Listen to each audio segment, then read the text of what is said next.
Hi everyone, thanks for joining for your learning. Aha, we're finally into the world of mixed power problems. I know this, you've been all waiting for this moment where we finally get to practice these famous delta math problems. Anyway, how do we do these? Well, this one we just apply our dividing powers law. But we also notice 12 divided by 30 can be reduced. I notice that 12 and 30 are both divisible by 2, so I can remove that factor to give me 6 over 15. And then I can notice that 6 and 15 are both divisible by 3, so I can remove that factor to give me 2 over 5. I could have also noticed that they're both divisible by 6 and removed that factor and be left with 2 over 5. Isn't that amazing? You can have different ways of doing things and they arrive at the same place. It's like climbing a mountain different ways. Good mountaineers could go up any face. All right, so we know that this is 2 over 5 is our numbers. X squared over x to the 8 is going to be x to the 6 is going to be left down there. And y to the 5 is going to be left on top after I subtract those exponents. So that's how you'd take about this problem, but let's take a look at some more stuff. So here you have a mixed power problem where you're raising stuff to the power 4, and it would be very helpful to know that minus 3 to the 4 would be 81. 3 to the 4 is 81, so negative 3 to the 4 is also 81. Because you have 4 negatives, and that's an even number, they all cancel.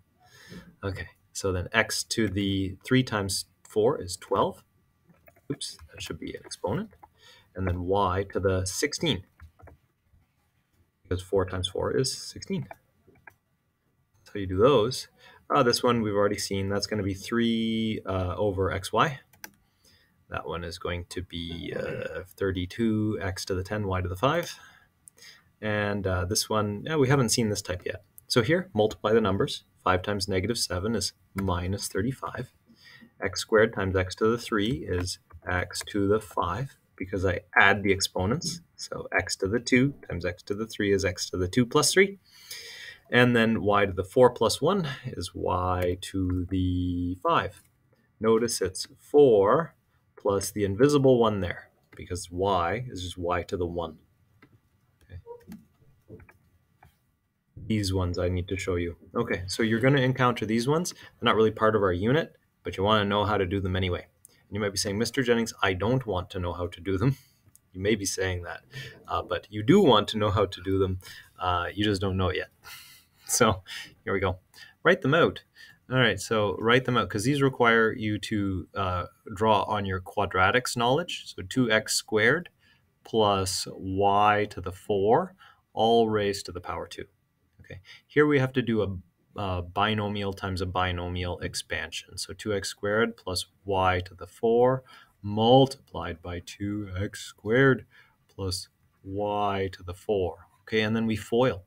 So we do 2x squared times 2x squared will equal 4, because it's 2 times 2, x to the 2 plus 2, because we add the exponents when we're multiplying x to the 4. Okay, and then we'll do this one, 2x squared times y to the 4, so that's plus 2x squared y to the 4. We just multiply all those together. And then we do this one.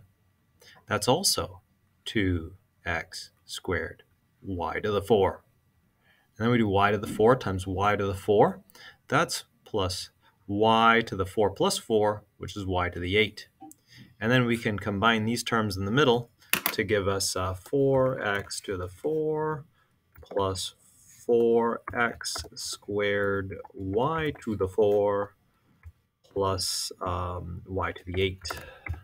And then you look at it here, you see that's what this is going to make, is 4x squared y to the 4. And then you submit your answer. Delta math, come on. Oh man, it's hung up. I promise you it's correct. Delta math will give me the check mark of approval, don't worry. It's just delta math sometimes hangs like this and you have to refresh the page. Type in your answer again. Okay, I'll do it. For the sake of the viewers at home who want to see the back patting moment.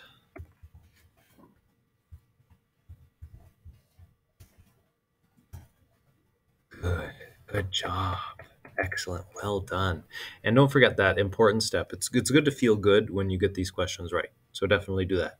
And if you're not getting them right, then don't feel too bad. feel a little bit bad, just bad enough to motivate yourself, like you're losing the game by 1 run and there's 2 innings left and you're coming up to bat. Like you're going to use that little bit of negative motivation to do even better next time, and maybe raise your hand and ask a question. So thanks for tuning in. Thanks for showing up for your learning. Any questions, definitely bring me over and get some help. Bye for now.